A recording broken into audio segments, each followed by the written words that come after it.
두아디라 교회의 사자에게 편지하라.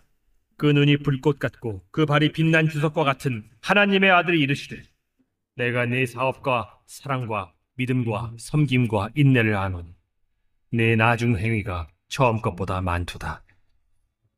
그러나 네게 책망할 일이 있노라.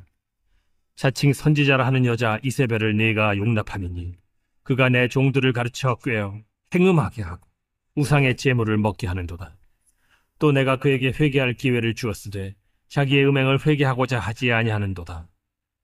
볼지어다, 내가 그를 침상에 던질 터이요 또 그와 더불어 간음하는 자들도 만일 그의 행위를 회개하지 아니하면 큰 환난 가운데에 던지고, 또 내가 사망으로 그의 자녀를 죽이리니 모든 교회가 나는 사람의 뜻과 마음을 살피는 자인 줄 알지라. 내가 너희 각 사람의 행위대로 갚아주리라. 두아디라에 남아있어 이 교훈을 받지 아니하고 소위 사탄의 깊은 것을 알지 못하는 너희에게 말하노니 다른 짐으로 너희에게 지울 것은 없노라. 다만 너희에게 있는 것을 내가 올 때까지 굳게 잡으라. 이기는 자와 끝까지 내 일을 지키는 그에게 만국을 다스리는 권세를 주리니 그가 철장을 가지고 그들을 다스려 질그릇 깨트리는 것과 같이 하리라. 나도 내 아버지께 받은 것이 그러하니라. 내가 또 그에게 새벽별을 주리라. 귀 있는 자는 성령이 교회들에게 하시는 말씀을 들을지어다. 예, 이 똑같은 잘못을 저질러도 그가 어떤 사람이냐에 따라서 사람들에게 다른 평가를 받게 됩니다. 이 유명인일수록 또 공인일수록 더 엄격한 잣대로 평가를 받죠. 그런 사람들에게 기대해야 하는 바가 다르기 때문입니다.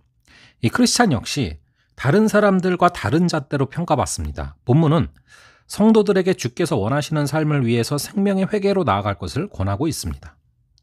이 예장합동교육개발원의 조사에 따르면 비기독교인들의 눈에 비친 기독교인들의 모습은 이중적이고 이기적이며 예수님의 사랑을 실천하지 않으면서 복만 바라고 도덕성도 윤리관도 현저하게 약한 사람들입니다. 이런 지적은 어제 오늘 이야기는 아닙니다.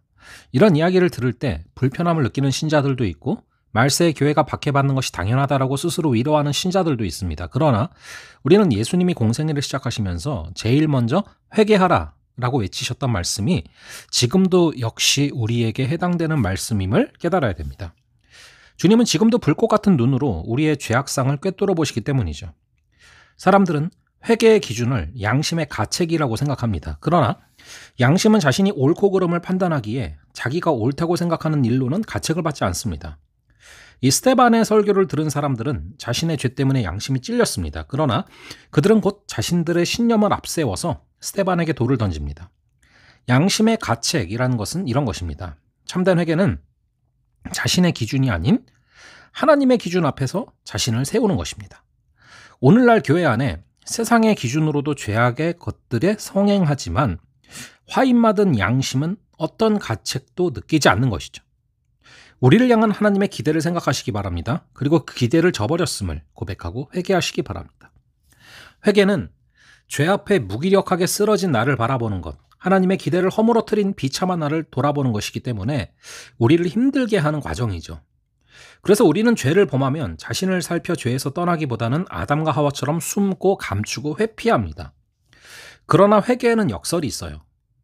회개는 하나님께 혼나는 게 아닙니다. 우리를 향한 하나님의 기대를 회복하는 것이죠.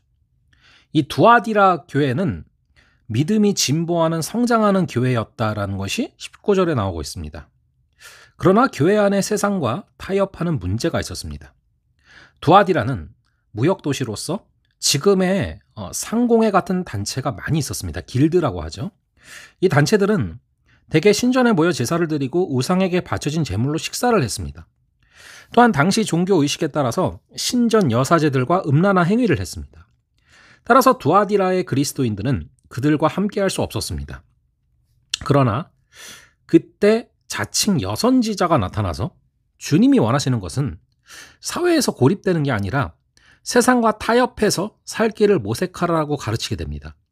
이에 따라 성도들은 현실과 타협하기 시작했고 우상에게 바쳤던 제물을 먹고 음란한 행위에도 참여하는 것이 21절의 고백입니다. 바로 이런 상황 속에서 주님은 죄와 타협한 것을 회개하라 라고 책망하시는 것이 이 22절에 나오고 있는 기록인 것입니다. 죄와 타협하면 편안함과 쾌락을 얻을 것 같지만 결국 죄는 우리를 사망으로 인도한다라고 23절에서 말씀하고 있는 것이죠. 하지만 참된 회개는 우리를 죽음에서 생명으로 인도합니다. 회개의 기준은 양심의 가책이 아닙니다. 자신의 양심을 믿지 말고 주님과 인격적 교제를 나누며 깨달은 아버지의 마음을 기준으로 삼으시기 바랍니다. 적당히 타협하고 살면은 점점 사탄의 깊은 수렁 속으로 빠져들게 됩니다. 모두가 그렇게 하니 그래도 되는 줄 알았습니다라고 변명하지 마시기 바랍니다. 오직 생명을 얻는 회개로 죽음이 아닌 생명의 길로 나아갈 수 있는 저와 여러분 되기를 간절히 바랍니다. 잠시 기도하겠습니다. 아버지 하나님, 우리 크리스찬은 양심의 가책에 따른 회개가 아니라 생명 얻는 회개를 해야 됨을 다시금 바라봅니다. 아버지 하나님, 우리로 하여금 주님 아버지 앞에서 우리가 주님의 기대를 저버렸던 것을 아버지 깨닫게 하시고 기억나게 하시고 우리가 그러한 것들을 회개하며 우리 주님을 기쁘게 하는 그런 귀한 하루 되게 하여 주시옵소서. 세상과 죄와 타협하며 편안함과 쾌락을 얻지 말게 하시고 우리가 죽음에서 생명으로 인도하시는 주님을 붙잡음으로 말미암아 생명 얻는 역사를 허락하여 주시옵소서. 감사드리고 이 모든 말씀을 주 예수 그리스도의 이름으로 기도합니다. 아멘. 그럼 또 다음번에 뵙도록 하겠습니다.